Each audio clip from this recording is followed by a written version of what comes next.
प्रचंड जीत के बाद प्रधानमंत्री नरेंद्र मोदी की अध्यक्षता में मंगलवार को हुई मोदी कैबिनेट की पहली बैठक में एक ऐतिहासिक फैसला लिया गया।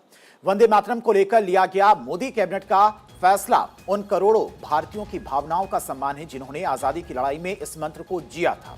अब वंदे मातरम और जन गण मन के बीच कानूनी तौर पर कोई अंतर नहीं रहेगा और इसका अपमान करने वालों के खिलाफ सख्त कार्रवाई का प्रावधान कर दिया गया है। मोदी कैबिनेट की बैठक में राष्ट्रीय गीत वंदे मातरम को राष्ट्रीय गान जन मन गण के समान दर्जा देने के प्रस्ताव को मंजूरी दी गई है। केंद्र सरकार ने राष्ट्रीय गौरव अपमान निवारण अधिनियम में संशोधन का प्रस्ताव स्वीकार कर लिया है।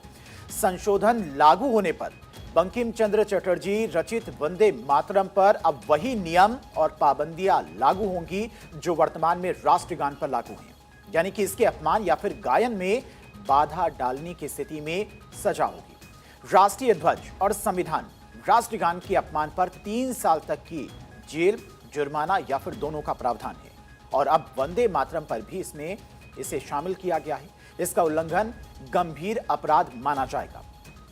केंद्र सरकार वंदे मातरम के 150 वर्ष पूरे होने के मौके पर यह बदलाव कर रही है और इसके लिए कानून की धारा 3 में संशोधन किया जाएगा। केंद्र सरकार ने राष्ट्रीय गीत वंदे मातरम के गायन के लिए आधिकारिक प्रोटोकॉल के लिए गाइडलाइन जारी की है। गाइडलाइन के मुताबिक वंदे मातरम गायन कब कब अनिवार्य है। सरकारी और औपचारिक कार्यक्रमों में वंदे मातरम के सभी 6 छंदों का गायन होगा, जिसकी कुल अवधि 3 मिनट 10 सेकंड होगी।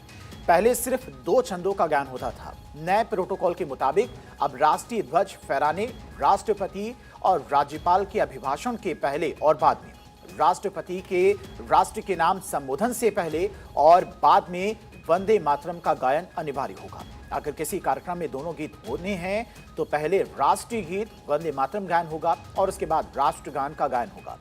दिशा निर्देशों में आगे ये भी स्पष्ट किया गया कि दर्शकों से अपेक्षा की जाती है कि वो सम्मान के प्रतीक के रूप में दोनों प्रदर्शनों के दौरान सावधानी मुद्रा में खड़े रहें। अब नई गाइडलाइंस में स्कूल, कॉलेज और महत्वपूर्ण संस्थागत कार्यक्रमों में वंदे मातरम के गायन को बढ़ावा देने का विशेष आग्रह किया गया है। गृह मंत्रालय का मानना है कि इससे छात्रों और आम जनता के बीच में राष्ट्रीय गौरव के प्रति जागरूकता बढ़ेगी। या नहीं, जब वंदे मातरम किसी बैंड द्वारा बजाया जाएगा तो उससे पहले ढोल की थाप या फिर बिगुल की ध्वनि से औपचारिक संकेत देना अनिवार्य होगा ताकि लोग गायन के लिए तैयार हो सकें। राष्ट्रीय गीत वंदे मातरम को बंकिम चंद्र चट्टोपाध्याय ने 7 नवंबर 1875 को अक्षय नवमी के पावन अवसर पर लिखा था और ये 1882 में पहली बार उनकी पत्रिका बंग दर्शन में उनके उपन्यास आनंद मठ के हिस्से के रूप में छपा था। 14 अगस्त 1947 को संविधान सभा की पहली बैठक की शुरुआत इसी गीत से हुई। 1950 में वंदे मातरम को राष्ट्रीय गीत के रूप में अपनाया गया। 1896 में रविंद्रनाथ टैगोर ने कांग्रेस के कलकत्ता अधिवेशन में पहली बार गाया था और यह पहला मौका था जब यह गीत सार्वजनिक रूप से राष्ट्रीय स्तर पर गाया गया हो। हालांकि सरकार ने जनता की सुविधा का भी ख्याल रखा है। सिनेमा हॉल, फिल्म स्क्रीनिंग के दौरान अगर वंदे मातरम साउंड ट्रैक का हिस्सा है तो दर्शकों को खड़े होने की जरूरत नहीं है।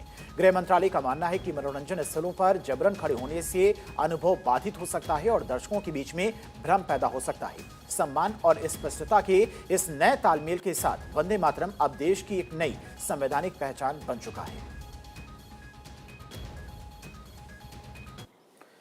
और चलिए बढ़ते हैं आगे। बात